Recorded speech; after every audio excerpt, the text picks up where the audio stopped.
Hello, my dear students. Welcome to Teacher at Home. Today, class, we are going to learn the second chapter, that is the second part, the Second World War. 20 years after the end of the First World War, the world witnessed another war. Let's look at the backdrop of the Second World War that lasted from 1939 to 1945. Following the peace treaty at Paris in 1919, the victorious nations shared the colonies of the defeated nations. Neither Germany nor Italy had any colony of the market. Therefore, for enhancing their political economic stability, Italy and Germany planned to conquer colonies and attack weak nations. In an effort to extend this policy of aggression, Italy and Germany, along with Japan, formed an alliance called the Axis Power. Countering this alliance, Britain, France, and China formed the Allied Powers.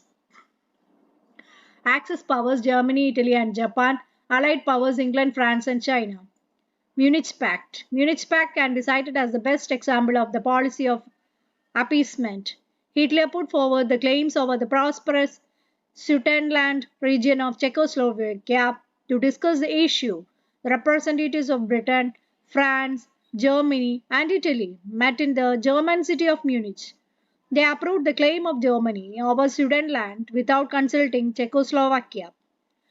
Later, America and Soviet Union also joined the anti-fascist alliance. The League of Nations failed to stall the attacks of the Axis powers. When Germany, Italy, and Japan attacked other nations, capitalist countries like Britain and France did not prevent the attacks. They considered Soviet Union, being a socialist country, as their chief enemy. The policy which encouraged fascist attack it is known as the policy of appeasement.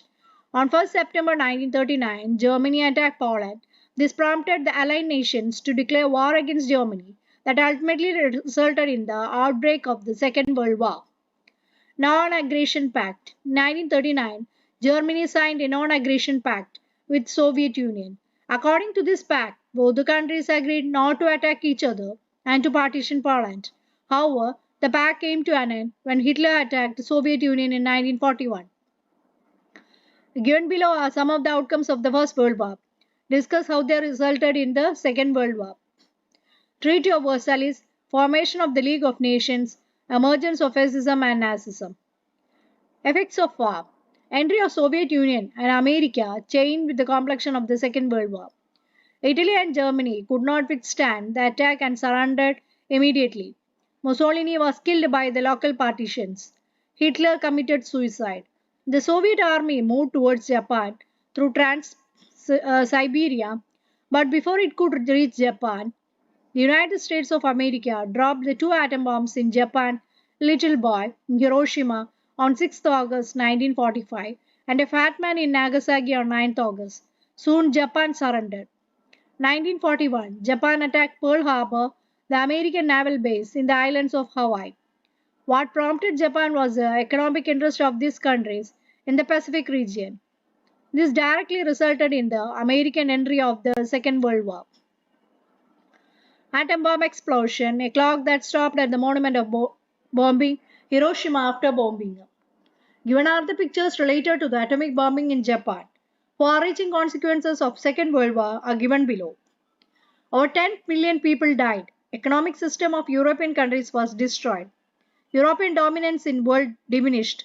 Freedom movements in Asia and Africa intensified. America and Soviet Union emerged as global powers. In a bid to preserve and maintain world peace, United Nations Organization was formed. Hibakusha. Hibakusha is a Chinese word for the surviving victims of the atomic bombings of Hiroshima and Nagasaki. The word literally translates as explosion affected people. There are many on them in Japan, battling against the terrible after effects of the radiation from bombings. War in artworks.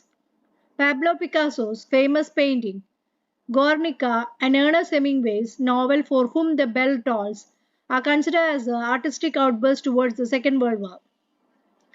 Polish director Andrzej Wajda's trilogy of war films, A Generation, Canal and Ashes and Diamonds, David Lynch's The Bridge of the River Kwai, Charlie Chaplin's The Great Dictator, Alan Resnick's Hiroshima Mom Armor and Steven Spielberg's Schindler's List are noteworthy films on the Second World War.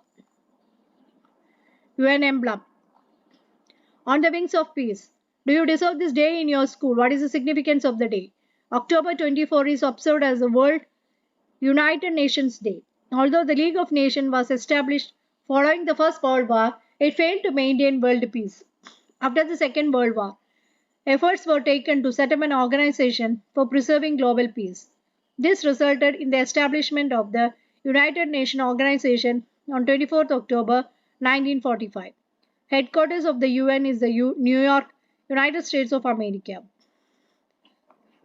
Some of the objectives are to save the succeeding generations from the scourge of war, to protect international treaties and laws, and to foster social and economic development of countries.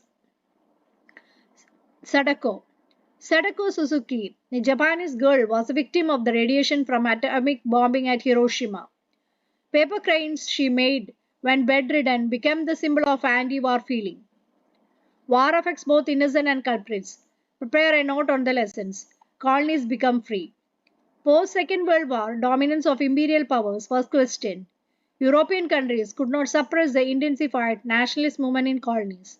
The USA and the USSR, which emerged as superpowers after the Second World War, supported freedom movements in various European colonies. Gradually, colonies started to secure freedom from the imperialist control. This process is called decolonization. Look at the pictures given below. These are the pictures of the leaders who fought for freedom for their countries. Cold War. The USA and the USSR that formed anti-fascist alliance during the Second World War parted from each other after the war. USA floated a new alliance of capitalist countries while the USSR led socialist nations. These two blocs, capitalist bloc and socialist bloc, that represented contradictory ideas, continued their political and diplomatic wars. This enmity based on ideological conflicts and diplomatic confrontations was called the Cold War. American economics Bernard Baruch first used the word Cold War. Walter Lippmann gave the term white currency with his book The Cold War. Bipolar world. Though the USA and the USSR were in the same ally during the Second World War, difference among the countries led them to lead the capitalist bloc and socialist bloc respectively. Historian Arnold Toynbee had described this ideological division as bipolar world, that is, military pacts during the Cold War. North Atlantic Treaty Organization NATO between the America and the Allies, and the Southeast Asia Treaty Organization SEATO, that is America and Allies.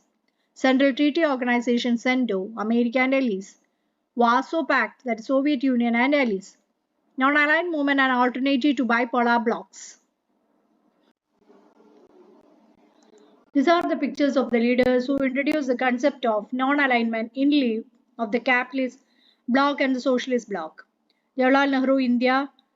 Gamal Abdul Nasser, Egypt. Marshal Tito, Yugoslavia. Ahmad Sukarno, Indonesia. What is non-aligned movement? Following the Second World War, many Asian, African, and Latin American countries became independent. They realized that the Cold War was yet another phase of imperialism and that it would threaten world peace. The liberated nation decided not to join any of the blocs and formed the non-aligned movement.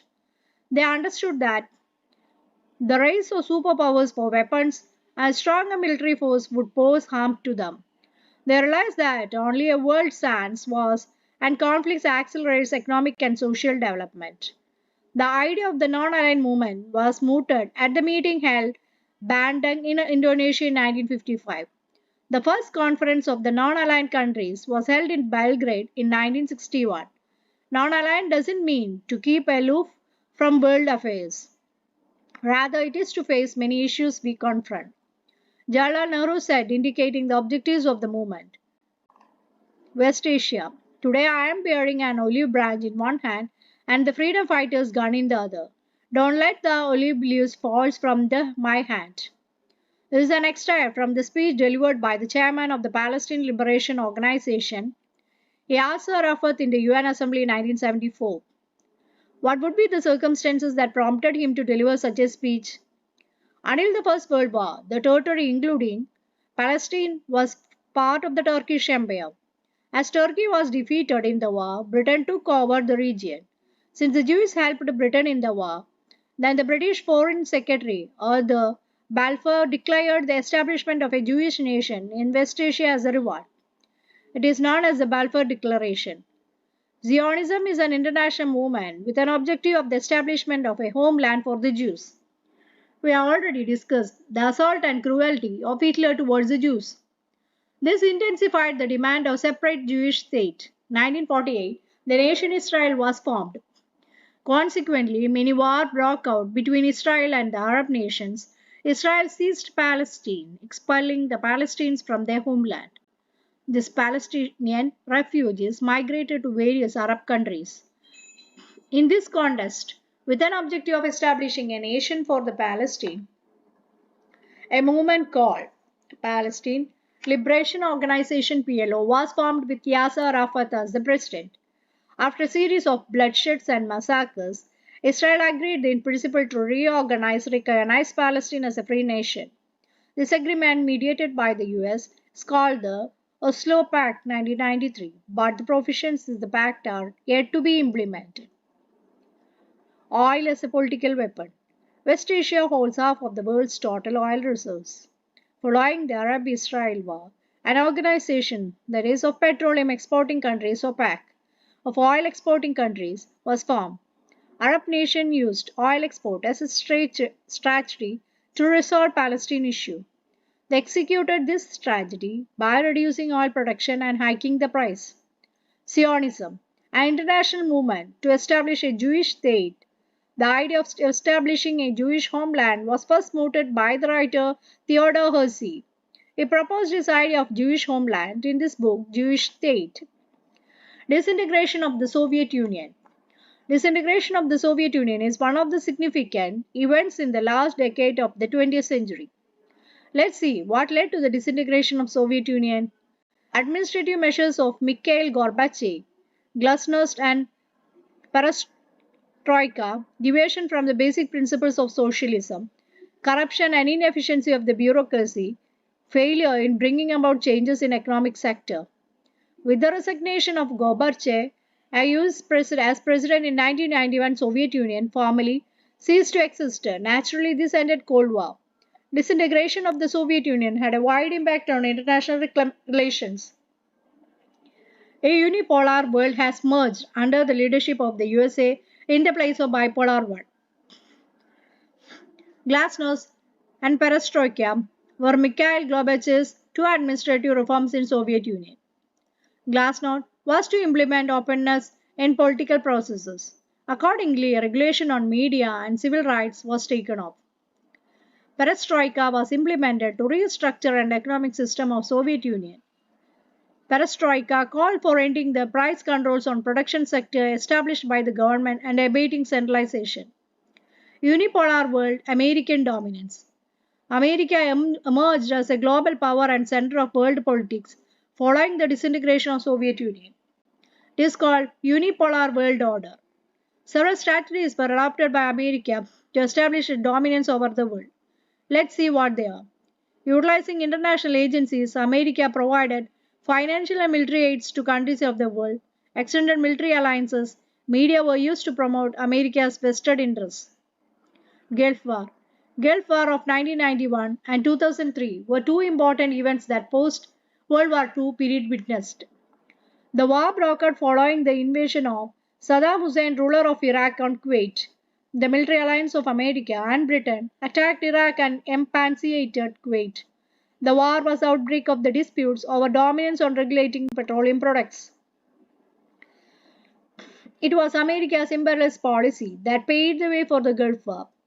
America utilized their military facilities and technological process in their wars.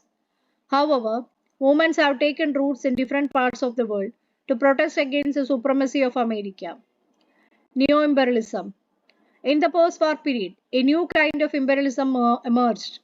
Multinational companies, which are registered in a country and functioning in many countries, began to interfere in the economic, social and cultural sectors of the latter for serving the interests of the capitalist countries. It is known as neo-imperialism.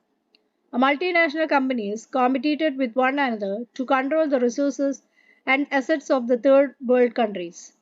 They promoted consumerism in the third world countries to sell their products. Developing nations were considered as the market for the multinational companies. In fact, the products of developed nations started reaching even the villages of developing nations. Due to the pressure from multinational products and marketing strategies, economy of many countries started to collapse. New economic policy, globalization, liberalization, and privatization are the concepts of new imperialism. Globalization posed some challenges to the developing countries. Liberalization, adoption of liberal regulations and taxation system to facilitate the import of multinational products of domestic markets.